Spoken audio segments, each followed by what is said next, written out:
4 মাস ধরে যে উত্তেজনা চাপা পড়েছিল আজ হঠাৎই তা অগ্নিগর্ভ হয়ে উঠল। লেবাননের ভেতর থেকে 5টি রকেট ছোড়া হয় ইসরায়েলের দিকে। তার মধ্যে 3টি ইসরায়েলের আকাশসীমা অতিক্রম করে ঢুকে পড়ে। তবে ইসরায়েলি সেনাবাহিনী জানায় তারা সেই 3টি রকেটকেই সফলভাবে ধ্বংস করেছে। কোনো হতাহত বা ক্ষয়ক্ষতির খবর এখনও পাওয়া যায়নি, কিন্তু এই হামলার সময়টাই অদ্ভুতভাবে গুরুত্বপূর্ণ।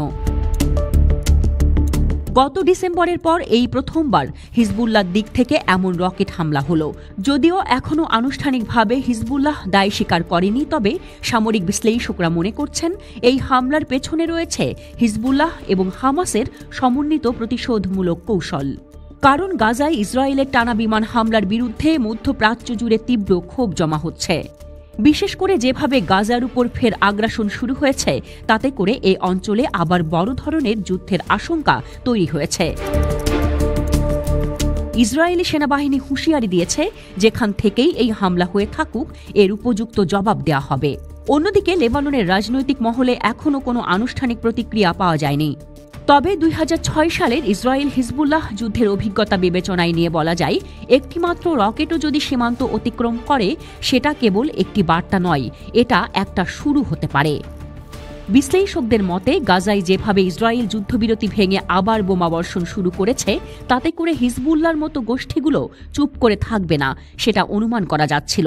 বিশেষ করে গাজার জনগণের দুর্দশা, শিশুদের লাশ, বিধ্বস্ত ভবন, এসব দৃশ্য মধ্যপ্রাচ্যের ইসলামী গোষ্ঠীগুলোর মধ্যে প্রতিশোধের আগুন ছড়িয়ে দিচ্ছে। তবে এটা কি পুরোদমে নতুন এক যুদ্ধের শুরু? চলমান পরিস্থিতিতে যুক্তরাষ্ট্র, ফ্রান্স এবং জাতিসংঘের পক্ষ থেকে উদ্বেগ প্রকাশ করা হতে পারে। কারণ হিজবুল্লাহ যদি সরাসরি এই সংঘর্ষে জড়িয়ে পড়ে, তাহলে শুধু গাজা নয়, পুরো মধ্যপ্রাচ্য আবার এক দুঃস্বপ্নে প্রবেশ করতে পারে। ইতোমধ্যে ইসরায়েল সীমান্তে তাদের বিমান এবং ড্রোন টহল বাড়িয়েছে। উত্তরাঞ্চলে সেনা মোতায়েনও বাড়ানো হচ্ছে। লেবাননের দক্ষিণাঞ্চল জুড়ে উত্তেজনা বাড়ছে। সাধারণ মানুষ আতঙ্কে রয়েছে, কোনোভাবেই যেন 2006 সালের ভয়াবহতা ফিরে না আসে।